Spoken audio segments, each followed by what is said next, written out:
বলে ডাকলো না তাদেরকে দেখে হরি বলে ডাকলো না নিতাই বলে ডাকলো না তাদেরকে এই মাটির খোলটা ধিক্কার জানাচ্ছে খোলো করো তালো করা সোমেলি করিয়া তাহার মাঝে নাচে গোড়া জয় জয়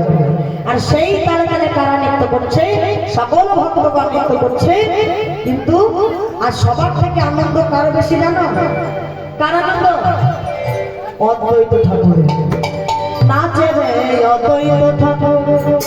বাহু বসাইয়া নাচে রে অদ্বৈত ঠাকুর বাহু বসাইয়া নাচে রে অদ্বৈত ঠাকুর বাহু বসাইয়া নাচে রে অদ্বৈত ঠাকুর যত ভক্ত বৃন্দ নাচে জয় জয় দিয়া নাচে জয় জয় দিয়া নাচে রে অদ্বৈত ঠাকুর বাহু বসাইয়া নাচে রে অদ্বৈত ঠাকুর বাহু বসাইয়া অদ্বৈত ঠাকুরের মনে এত আনন্দ কেন অদ্বৈত ঠাকুরকে অদ্বৈত ঠাকুরকে বলবো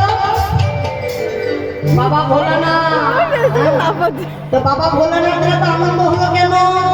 তারপর যুগে ভগবান যখন রাজ করেছিল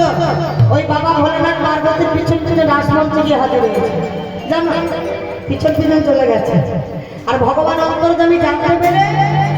অভিশাপ করেছিল তুমি এত বড় অন্যায় করলে তুমি নরকুলে জন্ম নেবে নরকুলে গিয়ে জন্ম নেবে নরকুলে যেতে হবে তাতে আমার কোনো দুঃখ নাই দুঃখ তোমার চরণে আমার একটাই নিবেদন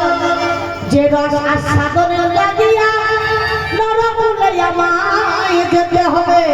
নরকুলে গিয়ে যেন আমি সেই রস আস্বাদন করিতে